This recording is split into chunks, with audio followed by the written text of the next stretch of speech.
Do you have one of these brush pens? Chances are you're not using it to their full potential. With a single stroke, you can create wet or dry textures, bold or delicate lines, smooth gradients, and even sharp lettering.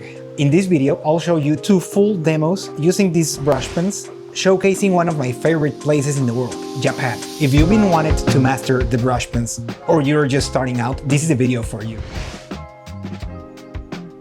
Hello, my name is Puig. Today I'm gonna do an unboxing and a demo using these Pentel Brushpens. These are one of my favorite tools for drafting or doing quick sketches. There are 2 types that I use for these Pentel Brushpens. The one I'll be talking about today are the ones that are soluble with water. To know which are soluble with water and which are not, we can check the label here. The ones that are silver and say like the color and number over here. These are the ones that are soluble with water. So I'll be unboxing and talking about these ones today. The other type of Pentel brush pens, which are permanent, if you want to work, for example, with watercolor over them, you can use these ones. But I won't be talking about these guys today. There are many colors from these brush pens. We have all these colors here.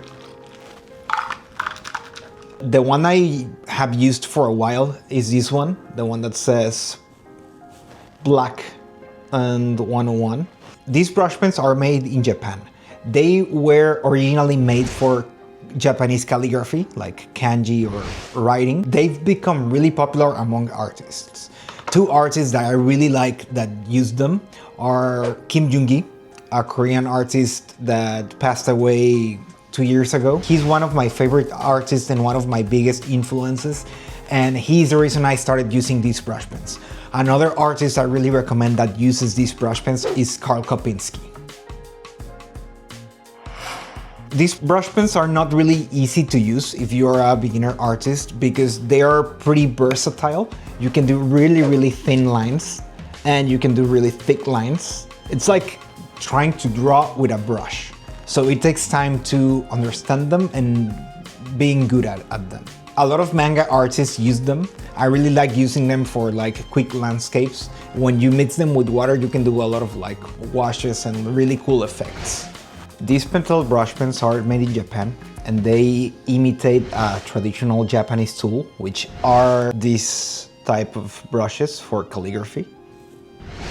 Another tool I really like using with these brush pens are these brushes that you add water to the barrel. Pentel also make them, and the way I use both the Pentel brush pens and the ones with water are the following. I'm gonna do a line here, and then using the water from this other brush, I'm gonna dilute this line and create a gradient.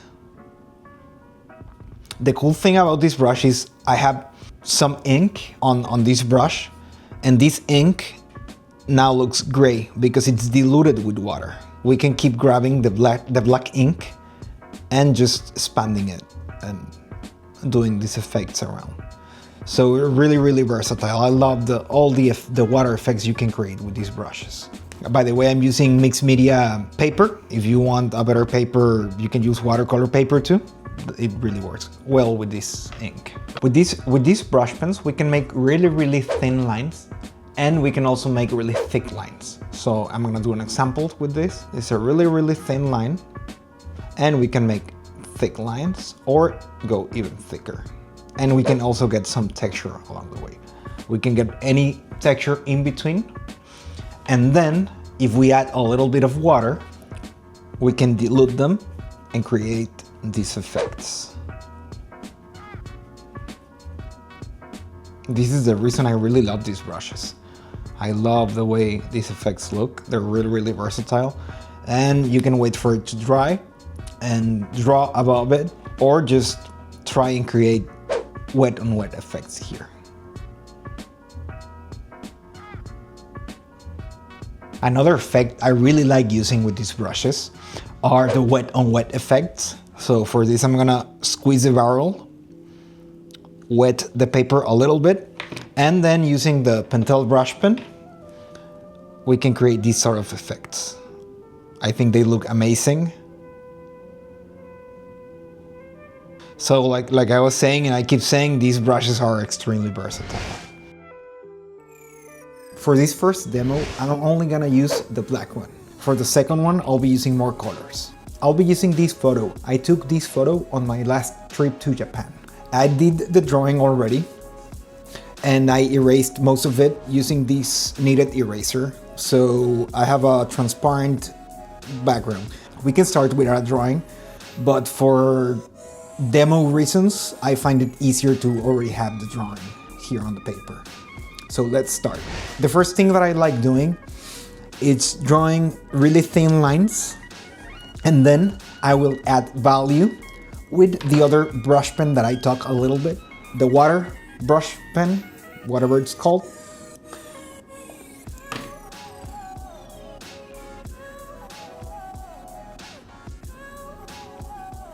When I draw with these brush pens, I feel like it's almost a meditative process, because you really have to focus on what you're doing. When you draw with a pencil, you know you can always erase, but when we use these brush pens, we have to really focus our attention in what we're doing, so we get thin or thick lines depending on what we need.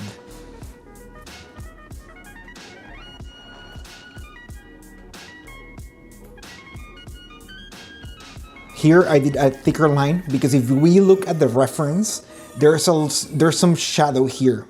So that's the thing I was saying. We can vary our weight line, and in this case, I'm doing thicker lines where I see shadow on the reference. Where I don't see any shadow, I just do thin lines. It's better to do a thin line and then come over and do a thicker line, because if we do a thicker line and then we want it to thin that line, we can't do it.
Here are the steps that lead into our temple. I love drawing Japanese architecture. Really, really thin lines for the steps. This is the thing I really love about these brush pens. Look at how thin we can do some lines here.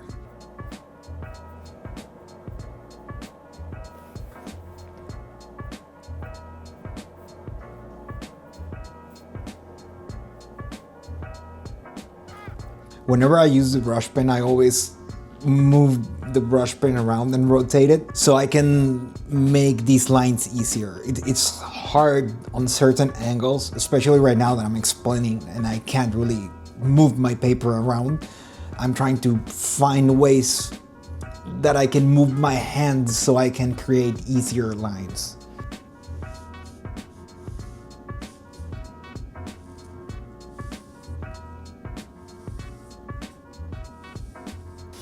If you move your hand really fast with the brush pen, it starts creating this sort of texture. So if you want really thick and consistent lines, you have to move your hand slower.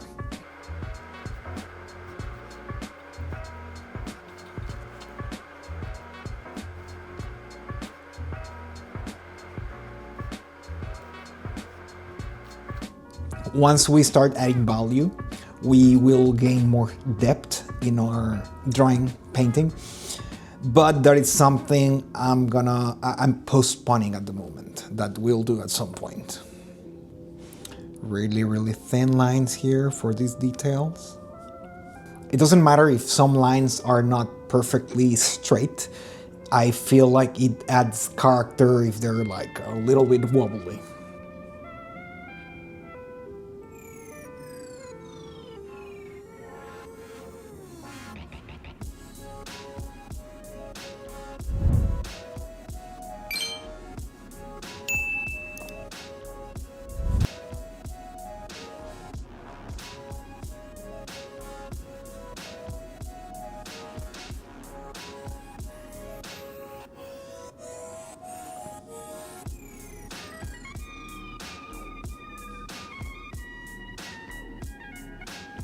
Here, there's some foliage and some branches.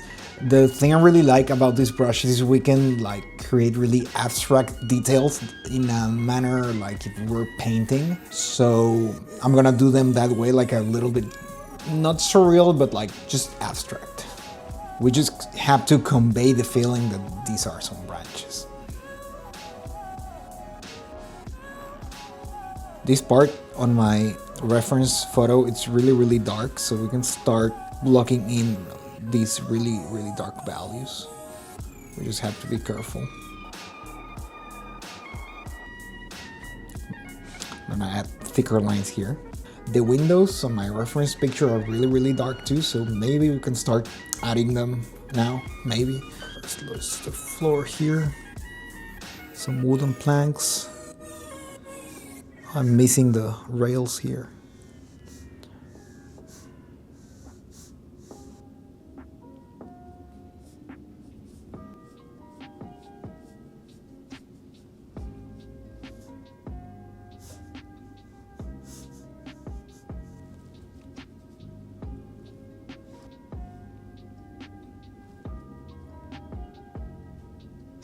Okay, so I think I'm ready to start adding a little value to help the drawing. I'm gonna use this brush pen. So there's a thick line here, and then I'm gonna push the value up.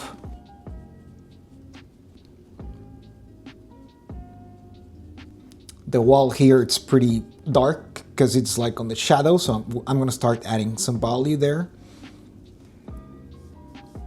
Underneath the roof, we also have a lot of shadow. The light doesn't get there. Something I really love, and I do a lot when adding value, it's I take my water brush, and then I take some ink from my brush pen and add value. So this is a really good way to get some in-between values, like gray in this case.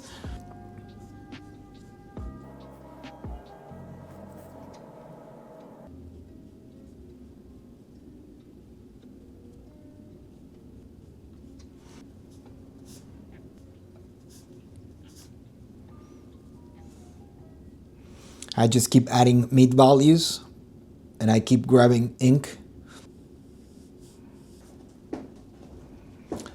With watercolor, there's a technique called layering, which is like once some part of your painting is dry, you can keep adding like layers and make it darker.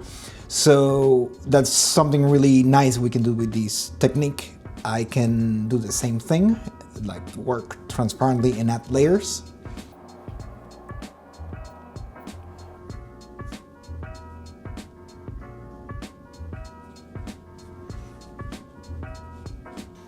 There's like some bush over here, so I'm doing the silhouette, and then we have more branches. I'm gonna keep this part pretty abstract. I don't want to go into detail.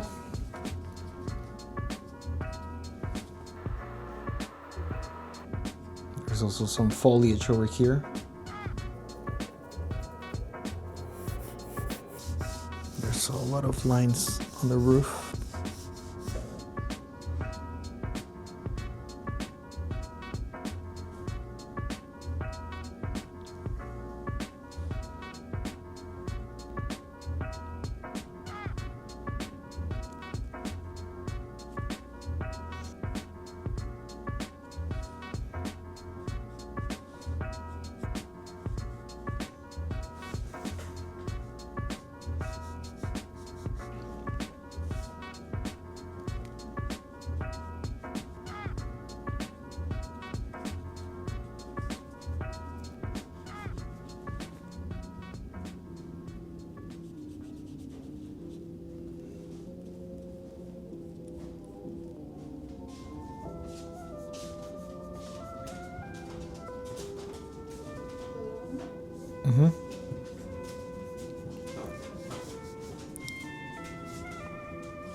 For this second demo, I'll be doing this illustration. It is also inspired in Japanese style and like Japanese waves with a koi fish. And I added like a little bit of like a psychedelic inspiration into it. So let's see how it works with these Pentel pen brushes. For this second illustration, I'll be using black, the same I used for the first illustration. I'll be using gray, the same I used for the first illustration, and I'll be adding these three colors: orange, yellow orange, and brown for the shadows of the orange. Okay, so let's start with the illustration. For the first part, I'll be doing a lot of the line work before filling up different parts of the illustration. The reason I want to do the line work is to try and understand the different, like, I want to convey depth. So the first thing I'm gonna try and do is first work with the line work and then add a little bit of the color and the gradients. So the first step will be to start adding the line work. Then once we have some line work, I can start adding more detail and more depth. So for clarity reasons, I'm gonna start with line work. So let's get into it.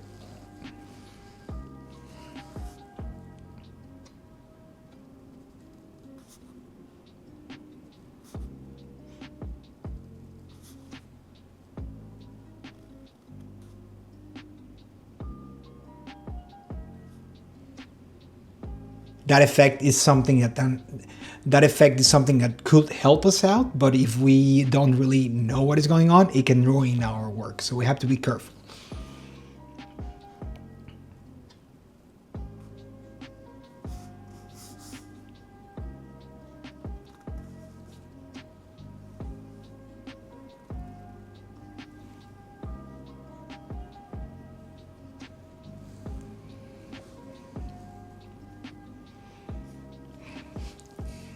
I like to start with thin lines, and then if the illustration requires a thicker line, I will redraw that line thicker instead of just like doing thick lines at the start.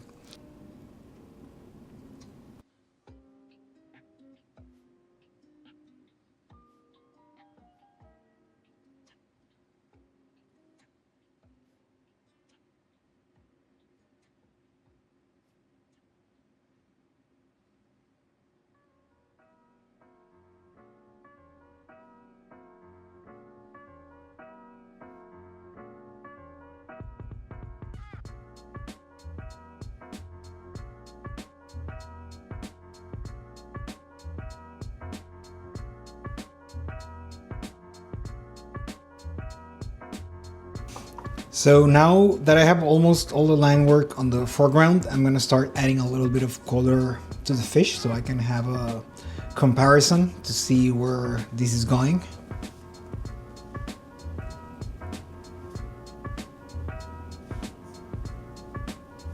I'm gonna start with the light orange, and then as needed, I will be adding more of this orange and even some brown for like the shadows.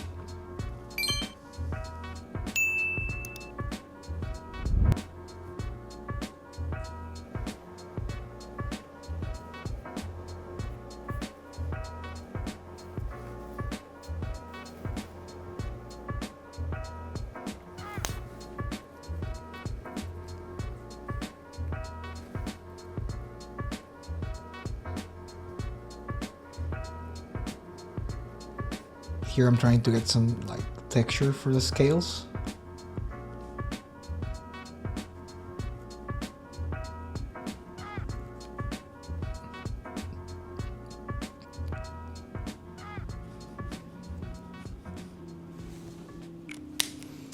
Now I'm gonna add more the orange.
What I'm trying to do is fill out this whole part of the gray, and I can do that using the gray or the black with the water brush.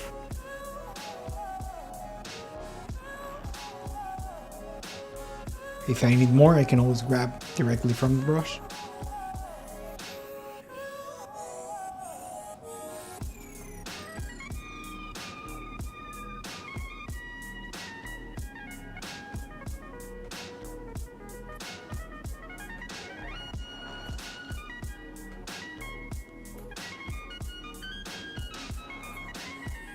I always recycle the color that I already used. Like here, I'm grabbing from this black over here, and then I'm using it as a gray down here.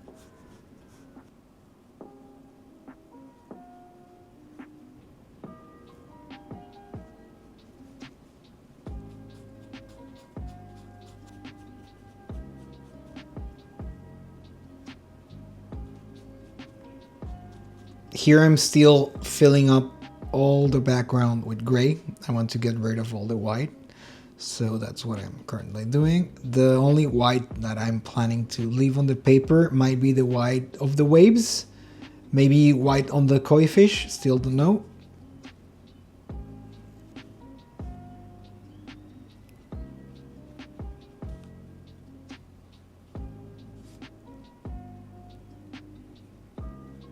I like to work this sort of illustration in a manner of as if they were layers.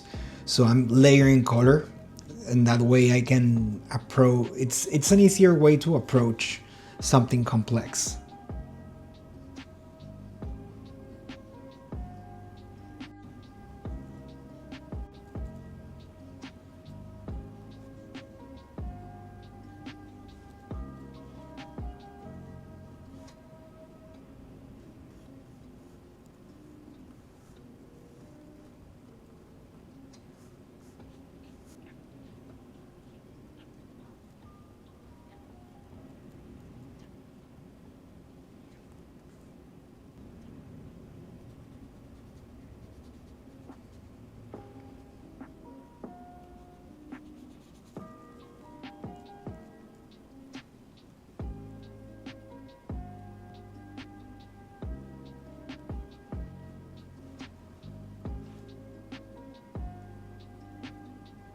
I'm trying to give these waves a little bit more of three-dimensionality.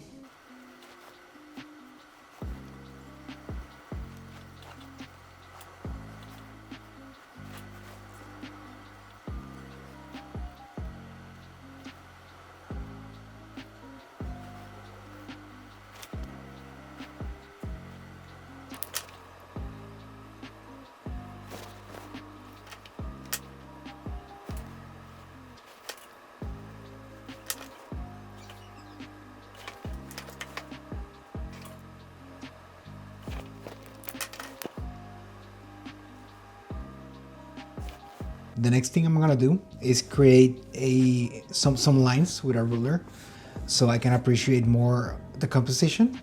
So let's do that. I could do it with the brush pen, but I don't know, too risky. For the lines, I'll be using this Copic multiliner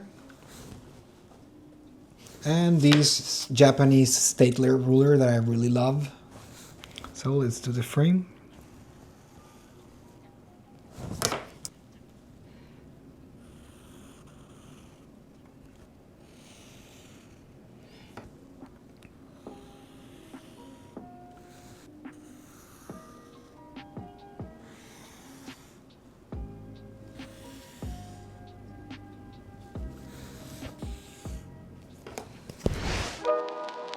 And this is the end result of the illustrations. Did you like them? Did you learn anything about them? Let me know in the comments down below. If you liked the video, give it a like. If you have any questions, let me know and I'll do my best to answer them down below. If you want to see more of these Pentel brushes, subscribe. There will be more content coming down the way. I'll see you next time.